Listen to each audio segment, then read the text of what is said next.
ஃபாஸ்டாகில் புதிய நடைமுறைகளை அறிமுகப்படுத்த மத்திய அரசு திட்டமிட்டுள்ளது. அது என்னென்ன, அதன் சிறப்புகள் மற்றும் பலன்கள் என்ன என்பதை வரைகலை மூலமாக விளக்குகிறார் சிறப்பு செய்தியாளர் காயத்ரி. சுங்கச்சாவடிகளோட இந்த கட்டண வசூல் முறையில புதிய நடைமுறையை மத்திய அரசு விரைவில் அறிமுகப்படுத்த இருக்கிறது. இந்த புதிய நடைமுறையினால ஏற்கனவே இருக்கக்கூடிய ஃபாஸ்டாக் பயனாளர்கள் புதிதாக என்னென்ன சலுகைகளை பெற முடியும் அப்படிங்கிற தகவல்களை பார்க்கலாம். அடிப்படையில் 3000 ரூபாய் கட்டணம் இருந்தா போதும் ஆண்டு முழுவதும் தேசிய நெடுஞ்சாலைகள்ல பயணிக்க முடியும் அப்படிங்கிற அடிப்படையில தான் இந்த திட்டம் கொண்டு வரப்பட இருக்கிறது. மிக முக்கியமா இந்த புதிய நடைமுறை மூலமாக நெடுஞ்சாலைகள்ல பயணிக்கிறதுக்கான இந்த ஆனுவல் பாஸ், வருடாந்திர பாஸ் அப்படிங்கறத அறிமுகப்படுத்துவாங்க. இதனால என்ன ஆகும் அப்படின்னா, வாழ்நாள் முழுக்க ஃபாஸ்டாக் திட்டத்தை பயன்படுத்திட்டு இருக்கக்கூடியவங்க அது குறிப்பிட்ட ஆண்டுகளுக்கு ஒரு தொகையை செலுத்தி பயன்படுத்துவாங்க. அந்த திட்டத்தை மத்திய அரசு நீக்க இருக்கிறதாகவும் ஒரு தகவல் வெளியாக இருக்கு. அது மட்டும் இல்லாம இது போன்ற பயணங்களை எளிதாக்குறதுக்கான ஒரு புதிய நடைமுறையாகவும் இது இருக்கும் அப்படிங்கறத மத்திய அரசு சொல்லியிருக்காங்க. சரி, இப்போ இந்த புதிய நடைமுறையில என்னென்ன வகைகள் இருக்கு, எது மாதிரி கட்டண வசூல் இருக்கும், என்ன சிறப்பு அப்படின்னு பார்த்தோம்னா, இந்த கட்டண வசூல் அப்படிங்கறதையே 2 வகையாக பிரித்து வசூலிக்க முடிவு பண்ணியிருக்காங்க. அதாவது இந்த ஆனுவல் பாஸ் அப்படின்னு சொல்லப்படக்கூடிய வருடாந்திர அந்த பாஸ் மூலமாக கட்டணம் செலுத்தலாம். அப்படி இல்லை அப்படின்னா, நான் ஒரு குறிப்பிட்ட தூரத்துக்கு தான் பயணம் செய்யக்கூடிய ஒரு நபராக இருப்பேன் அப்படின்னா அந்த தூரத்துக்கான கட்டணத்தை செலுத்த முடியும். ஸோ 2 ஆப்ஷன் வாடிக்கையாளர்களுக்கு கொடுக்கப்படும்.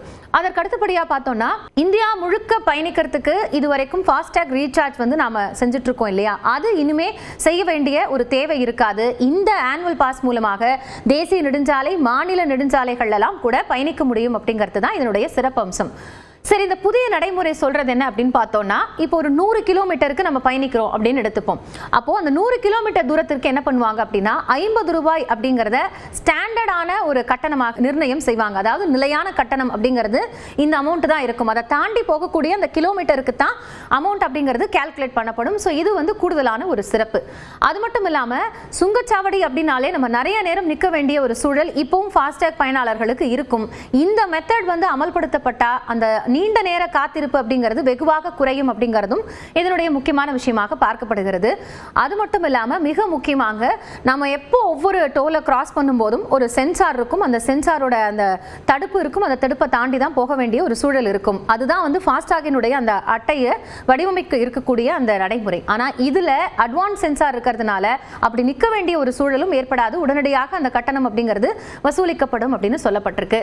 அது மட்டும் இல்லாம இது யாருக்கு கூடுதலான சிறப்பு இருக்கும் அப்படின்னு பார்த்தோம்னா, நான் அடிக்கடி பயணிக்கக்கூடிய நபர் இல்லைங்க, ரொம்ப ரேரா தான் டிராவல் பண்ணுவேன் அப்படின்னு இருக்கீங்கன்னா அவங்களுக்கு இந்த சலுகை அப்படிங்கிறது மிக முக்கியமான ஒரு விஷயமாக பார்க்கப்படும். காரணம் என்னன்னா, ஒரு குறிப்பிட்ட தொகையை குறிப்பிட்ட கிலோமீட்டருக்கு மட்டும் செலுத்தக்கூடிய வசதி இருக்கிறதும் இதனுடைய கூடுதல் சிறப்பு.